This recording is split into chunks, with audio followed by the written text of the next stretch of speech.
타이베이 베이톤구 시장 골목에서 물건 부서지는 소리가 요란하게 울려 퍼지고 과일 박스를 지키려는 남성은 과일 상자를 껴안았습니다. 여가, 이번 달 세금 냈어? 아니, 세금 걷어간 지가 언젠데 다시 와서 행패입니까? 세금을 우리한테 줘야지 다른 놈들한테 주니까 그랬지. 돈통은 어딨어? 건달들이 돈통을 찾으러 가게 안으로 들어가자 사장은 달려가 그들을 붙잡았습니다. 안 돼요! 안 돼요! 안 돼! 우리 아들 학비라 말입니다. 건달들은 과일가게 사장의 애원에도 아랑곳하지 않고 돈통에 손을 집어넣어 한 움큼 쥐었습니다. 에이, 이렇게 외지고 조그만 가게에서 어떻게 이렇게 많이 버렸지? 그럼 세금을 올려야지 말다냐? 그게 무슨 말입니까? 사장이 건달에게 달려들자 그들은 사정을 봐주지 않고 구타하기 시작했습니다. 그때 방 안에서 아버지가 맡고 있는 광경을 지켜보던 환영은 참을 수 없어 그들에게 달려들었습니다. 그러나 환영은 초등학생의 어린 나이에 덩치 큰 어른들을 제압할 수 없었고 건달들은 아버지와 함께 환영도 두들겨 팼습니다. 육군 소령으로 전역하고 마땅한 직장을 구하지 못해 모아둔 돈으로 조그만 과일 가게를 차려 가족의 생계를 책임졌던 아버지는 건달들이 몰려들자 반항 한번 하지 못하고 당할 수밖에 없었습니다. 무엇보다 가족이 협박당하는 모습이 두려웠고 생계를 유지하는 터전을 잃을 것이 두려웠기 때문이었습니다.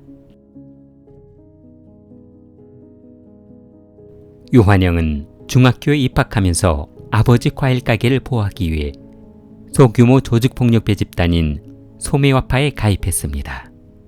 소매와파란 대만의 상징인 매화꽃과 전역군인의 아들들이 주축이 된 애향회였습니다. 그들은 사원에 모여 혈주를 마시며 큰 소리로 외쳤습니다. 같은 날, 같은 달, 같은 해에 태어날 수 없었으나 우리는 같은 날, 같은 달, 같은 해에 죽을 것이다. 그러나 말이 자신을 지킨다는 명목이지 조직폭력배들과 싸움이 잦아지더니 그들과 별반 다를 것이 없는 폭력배가 되고 말았습니다. 이제 환영은 책상에 앉아 책을 보는 시간보다 조직과 골목을 배회하고 보호비를 받으러 다니는 시간이 많아지기 시작했습니다. 그러던 어느 날 환영이 학교에서 수업을 마치고 집으로 돌아오던 길에 골목길에서 구타를 당하는 학생을 보고 참을 수가 없어 강목을 들고 그들에게 달려들었습니다. 환영은 혼자였고 상대방은 10여 명이어서 환영이 혼자 그들을 상대하기에는 역부족이었습니다. 그러나 무기를 들고 싸웠던 그는 날렵한 몸놀림으로 그들을 제압했는데 그때 한 학생이 피를 흘리며 바닥에 쓰러졌고 그는 의식을 찾지 못했습니다. 더 이상 숨을 쉬지 않았습니다. 환영은 문제가 커지기 전에 현장에서 도망쳤고 얼마 후 환영은 아무 일도 없다는 듯 조직원들과 관리 중이던 카지노의 관리비 수금을 갔는데 그때 마침 잠복 중이던 경찰관이 환영을 알아보고 환영! 경찰이 환영을 보고 큰 소리로 부르자 환영은 너무 놀라 달려든 경찰관을 폭행했습니다. 경찰관이 얼굴을 감싸지고 바닥에 쓰러지자 그대로 있다가는 잡힐 것이 두려워 도주했습니다. 그러나 막상 도주하려니 갈 곳이 없자 집으로 숨어 들어간 그는 아버지가 경찰이 찾아오더라도 집 안에 없다고 말해줄 것으로 생각하고 문을 잠그고 방 안으로 들어갔습니다. 그날 밤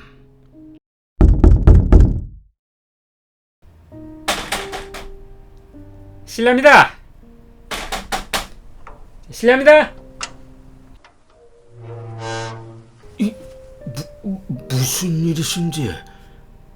아버지는 서너 명의 경찰이 집 입구를 막고 있자 숨어있는 아들을 생각하며 어젯밤 아마도 아들이 심각한 사건과 연루되어 있지 않을까 하는 짐작을 했습니다. 저 혹시 어젯밤이나 조금 전에 아드님이 들어오시지는 않았나요? 우리 아들은 무슨 일로? 다름이 아니라 이 폭행 사건과 금품 탈취, 협박 사건, 그리고 살인 사건으로 신고가 들어왔습니다. 순간 아버지는 경찰에게 아들이 방 안에 숨어 있다는 것을 말해줘야 할지 아니면 도망가고 집이 없다고 변명을 해야 할지 고민했습니다. 그러나 아들의 미래를 위해서라면 경찰서에 가서 처벌을 받고 정신을 차려 반듯하게 사라졌으면 하는 바람에 경찰에게 아들이 작은 방에 숨어 있다는 것을 알려주었습니다. 그때 작은 방에서 숨어있던 환영은 아버지가 경찰들과 나누고 있는 대화를 엿듣고 있었는데 이란 씨. 환영은 도주하기 위해 재빨리 방문을 열고 뛰쳐나갔습니다. 그러나 몇 발자국 못 가 현관 입구에서 대기하고 있던 경찰에게 붙잡히고 말았습니다. 놔, 씨! 이리 놓으라고! 놔, 씨! 환영은 아버지를 노려보며 야, 이씨! 야, 네가 그러고도 애비냐? 어? 자식 숨어있는 곳을 알려주는 게 애비가 할 짓이냐고? 환영아, 닥쳐, 이씨! 야, 출세하고 봐. 내가 치마를 어떻게 만들어놓나? 환영아, 아버지는... 환영은 경찰서로 끌려갔고 경찰을 구타한 그는 유죄를 받아 교도소에 수감되었습니다. 아버지는 아들이 구속되자 미안한 마음이 사라지지 않았는데 아버지가 환영을 면회 갔던 어느 날 환영아, 잘 지내고 있지? 아직도 그때 일로 아버지한테 서운한 게냐? 교도소 면회장에 마주한 두 사람은 일방적인 아버지의 질문 소리만 들릴 뿐 아들의 목소리는 들리지 않았습니다. 면회 시간이 끝나고 아들이 끌려 들어가자 아버지는 눈물이 멈추지 않았습니다.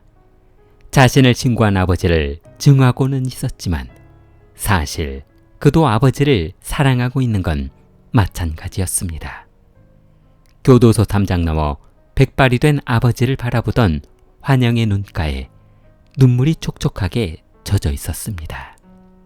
교도소에 있는 사이 백발이 된 아버지를 차마 마주볼 수 없었던 환영은 출소 후 공부도 열심히 하고 새로운 인생을 시작하겠다며 다짐했습니다.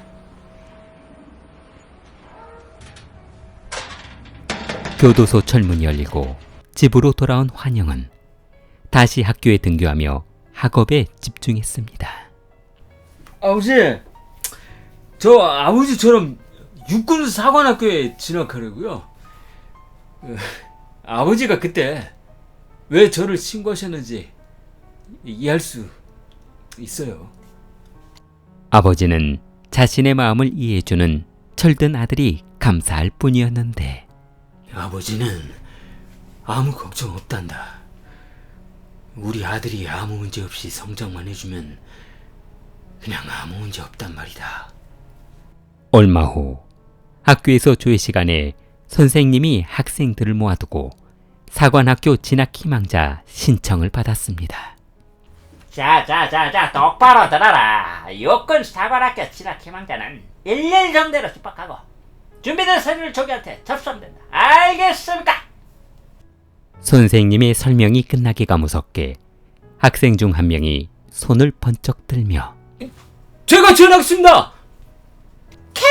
이래, 우리는 저런 애국자, 환신을 다해서 나라를 구해야겠다는 신념을 가진 저는 열혈 청년이 필요하다는 겁니다. 여러분, 앞으로 나오세요.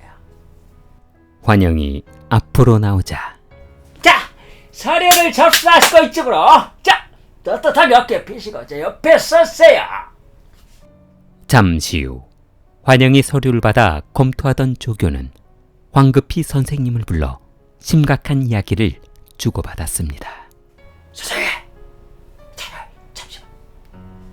그때 선생님은 환영을 한쪽으로 불렀는데 저 유한영 학생은 전과가 있어서 지원이 불가할 것 같습니다. 다른 진로를 선택하셔야겠습니다. 순간 전과로 인해 본인의 진로가 막혔다는 생각을 하니 앞으로도 다른 직장을 구한다는 것이 쉽지 않겠다는 생각을 했습니다. 반항심이 커진 그는 마음을 식히기 위해 대형 오토바이를 타고 도로를 질주했습니다. 그러나 기분 전환도 잠시 우연히 도로 단속을 하고 있던 경찰관에 걸려 실갱이를 하던 중 이전 전과가 신경 쓰였던 그는 오토바이로 경찰관을 밀치고 도주해버렸습니다. 얼마 못 가 검거된 환영은 답답한 마음을 진술서에 적어보았습니다. 하얀색 천이 검은색으로 물들어버리니 아무리 빨아도 다시 하얀색 천으로 돌려놓기는 힘들구나. 환영은 다시 구속되어 구치소로 향했고 교도소에 들어가 있는 사이 아버지는 돌아가시고 말았습니다. 유환영은 출소 후 교도소 정문에서 그를 기다리고 있던 조직원들과 다시 카지노를 비롯한 구역 관리를 해주며 세금을 받아내고 있었는데 이전부터 그 지역을 관리하고 있던 17군도라는 조직이 환영이 자기 구역을 침범하자 행동대원을 시켜 제거하려 했습니다. 그러던 어느 날 환영은 조직원들에게 쫓기는 신세가 되었고 과일 가게로 숨게 된 환영은 과일 가게에 있던 칼로 17군도 조직원 여러 명을 살해하며 유명한 킬러로 소문나게 되었습니다.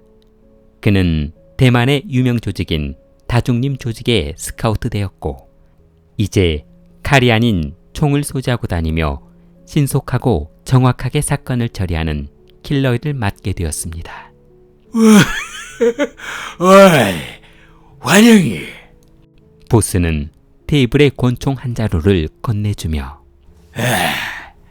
이제 칼 같은 거 쓰지 말고 이거로 해결해. 손에 피 묻히지 말란 말이야.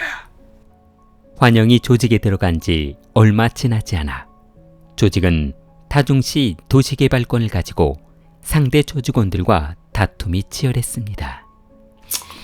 야, 적도 없는 놈이 왜 자꾸 남의 구역에 와서 이렇게 길이라도 강아지 마냥 가지고 이래끼리 이게 키웃거리고 다니는 거냐? 야, 그럼 그 배는 개구리를 많이 잡아먹어서 개구리처럼 부풀어 오른 거냐? 아니면 조상 유산이라서 간직하고 있는 거냐? 환영이 양바이펑을 비우는 말투로 말하자 감정이 상한 그들은 총격을 가했고 도심 한복판에서 총격전이 오가며 수많은 사상자가 발생했습니다. 수적으로 밀렸던 유환영과 조직원들은 도망치며 다음 기회에 복수하자고 다짐했습니다. 1980년 11월 타이펑 조직 보스 사망을 추모하는 자리에 전국에서 내노라 하는 두목들은 모두 참석했습니다. 환영은 분명 조문 자리에 양바이펑이 참석할 것이라는 것을 알고 조직원들과 미리 조문한 후 한쪽 테이블에 앉아 식사를 하고 있었습니다. 환영은 저 멀리에서 이전 총격전에서 살해하지 못했던 양바이펑이 들어오는 모습을 보자 식사를 하다 말고 일어서며 그에게 달려갔습니다.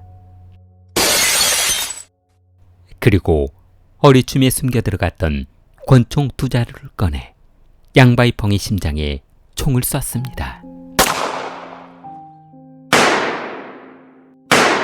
환영은 연속으로 5발의 총알을 발사하며 양바이펑을 쓰러뜨렸습니다. 주모 행사장에 총을 가지고 올 것이라고는 생각지도 못했던 조직원들은 총소리에 놀라 도망치기 정신없었고 환영은 경찰이 출동하기 전에 조직원들과 행사장을 나가려 했습니다. 형님 빨리 되십시오. 경찰이 출동했답니다. 봉길이는 시동 걸고 나머지는 출구 열어. 환영과 조직원들이 출구 쪽으로 달려가던 그때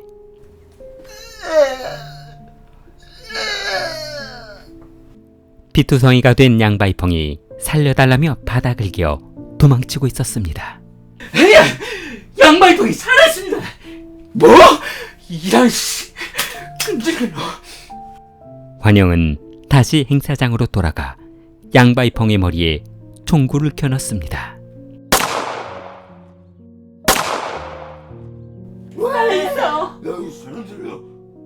이 사건으로 환영은 흑사회에서 아주 유명한 살인자로 이름을 날리게 되었고, 사람을 죽일 때 눈 하나 깜짝하지 않고 죽인다는 소문이 나면서 상대 조직원들은 유환영이라는 이름만 들어도 무서워서 벌벌 떨 정도였습니다.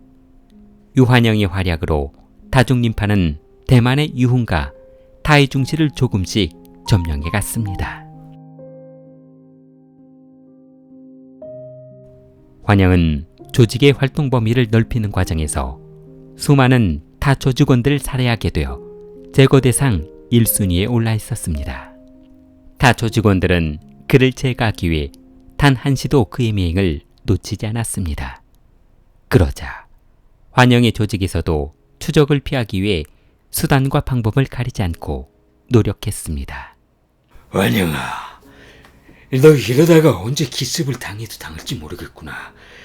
이거 대책을 세워야겠어. 형님, 그러니까 말입니다. 이대로 다니시다가 미행이 붙으면 그대로 총 맞아 죽어버리시지 말입니다. 아니 그럼 어떡하자는 건데? 저한테 좋을 생각이 있지 말입니다. 일단 형님을 새 사람으로 만들어서 다니면 되지 말입니다. 아니 그게 무슨 말이야? 그러니까 말이지 말입니다. 그 술집에서 술을 마시셔도 실제로 술을 마시다 집으로 돌아가시려고 차를 탈 때는 그 가짜로 만들어 놓은 똘마니를 태워서 보내자는 말입니다. 아, 그러니까 식사를 할 때도 백화점을 갈 때도 같은 복장을 입혀서 진짜가 누군지 알아차릴 수 없게 하자는 말이지. 하이, 형님은 역시 학교를 다니셔서 그런지 똑똑하시지 말입니다. 감옥 말하는 거야? 아닙니다, 형님. 저는 그런 뜻으로 말씀드린 것이 아닙니다, 형님. 타이중 유흥가의 수익 대부분은 타이중역 뒷골목의 사창가에서 나오고 있었는데, 그쪽 지역 대부분은 다우파와 비독파가 수년 동안 장악하고 있어 환영은 다우파와 비독파 두목을 제거하지 않으면 더 이상 자신들의 조직이 성장할 수 없다는 것을 알고 있었습니다. 환영은 다우파의 두목 라오롱휘를 살해하기 위해 부하들을 데리고 3개월 동안 그의 뒤를 따라다녔습니다. 1983년 10월 23일 저녁 식사를 마친 롱휘는 룸사롱으로 들어가 술을 마시고 있었습니다. 환영은 그 룸사롱 앞에 차를 세워두고 롱휘가 나오기만을 기다렸습니다. 비 내리던 그날, 다오파의 조직원 서너 명은 술 취한 라오롱휘를 배웅하기 위해 주차장으로 그를 배웅 나왔는데, 그때 환영이 차문을 열고 달려나가 롱휘를 향해 총을 쏴버렸습니다. 환영의 총을 맞은 라오롱휘는 그 자리에서 즉사했고, 이제 흑사회에서 유환영을 모르는 사람은 없게 되었습니다. 그러나 롱휘의 친동생은 환영에게 살해당한 형의 복수를 하기 위해 복수할 날만을 기다리며 환영을 쫓아다녔습니다. 다오파의 두목을 정리한 다주곤파는 이제 마지막으로 남은 비독파 두목 장더위를 살해하기 위해 혈안이 되어 있었습니다. 낮이건 저녁이건 닥치는 대로 총을 쏴 살해하는 환영이 너무 무서웠던 타 조직원들은 그와 마주치지 않기만을 바랬습니다. 타이중시 세력 다툼이 격해지자 사망자가 늘어나고 시민들을 위협하는 행위가 빈번해지자 그들의 수익도 줄어들기 시작했습니다. 그러자 한쪽에서 중재에 나섰고 그들은 합의점을 찾았습니다. 상대 조직에서 환영을 산채로 넘겨주면 더 이상 전쟁은 발생하지 않을 것이라고 했습니다. 다중림파 두목은 계산을 해보더니 이제 환영 하나 없어진다고 해서 조직에 큰 문제가 될 것은 없을 것으로 생각했습니다. 두목은 부하들을 시켜 환영을 살해하라고 했습니다. 거대 조직의 보스를 살해한 환영은 경찰 수배범으로 명단에 올라 쫓기는 신세가 되고 말았습니다. 대만에서는 더 이상 숨을 곳이 없었던 환영은 필리핀으로 도망쳤고 그는 주위 사람들을 모두 의심하게 되었습니다. 환영은 아무도 믿을 사람이 없자 다시 다른 나라로 밀항을 해야겠다는 생각을 했습니다. 친구 유구어린에게 전화를 걸어 도주 자금을 마련해 가져와 달라고 했습니다. 얼마 후 환영이 숨어있던 곳에 돈가방을 가져온 친구는 환영이 겨눈 총구에 깜짝 놀랐습니다. 환영은 조직원 친구들에게 총구를 겨누며 돈가방 데려놔. 몇 명이나 데려왔어? 왜 그래?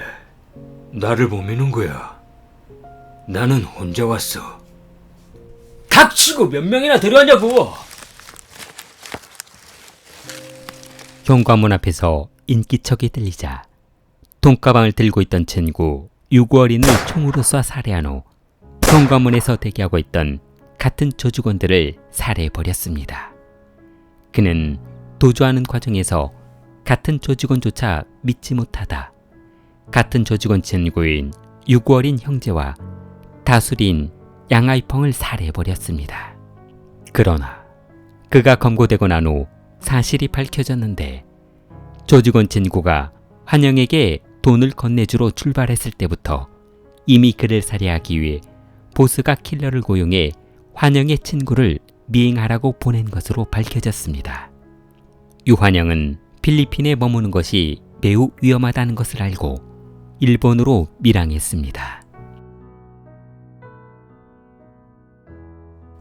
1984년 11월 12일 오전 대만 정부는 부패와의 척결을 시도하며 3개월간 50여 명의 조직폭력배 두목을 검거하고 지방으로 도주한 3천여 명의 조직원들을 수배해 추적했습니다. 경찰은 유환영의 조직 두목도 검거해 구치소에 집어넣었을 뿐만 아니라 타 조직의 두목들도 모두 검거했습니다. 경찰은 10대 강력범을 검거하던 중 유환영만 검거를 하지 못하자 경찰의 자존심을 걸고 끝까지 추적해 그를 검거하겠다며 그의 행방을 쫓았습니다. 그러나 환영이 필리핀에 숨어 있을 것으로 생각하고 필리핀만 집중적으로 수색했던 경찰은 아무런 성과를 내지 못하고 있었는데 밀항 후 1년여를 일본에서 숨어 지내던 환영은 생계가 막막해 유흥업소에 약물을 대주는 일을 하며 지내고 있었습니다. 그는 잠잘 곳이 없어 유흥업소 여직원 집에 숨어 지내다 약물 판매 혐의로 일본 경찰에 검거되어 구속되었습니다. 그러자 일본은 불법 체류자인 환영을 대만 정부에 통보했고 경찰은 환영을 검거해 대만으로 데려왔습니다. 그는 일본에서 검거되어 대만으로 돌아온 후 7년 동안 소송이 이어졌고 여러 차례 종신형을 받다 1993년 3월 5일 결국 사형이 선고되었습니다. 1993년 3월 23일 환영은 총살되었고 그의 뜻대로 장기는 일반인에게 기증되었습니다. 길리를 사랑하는 마음을 좋아요와 구독으로 표현해보세요. 길리였습니다.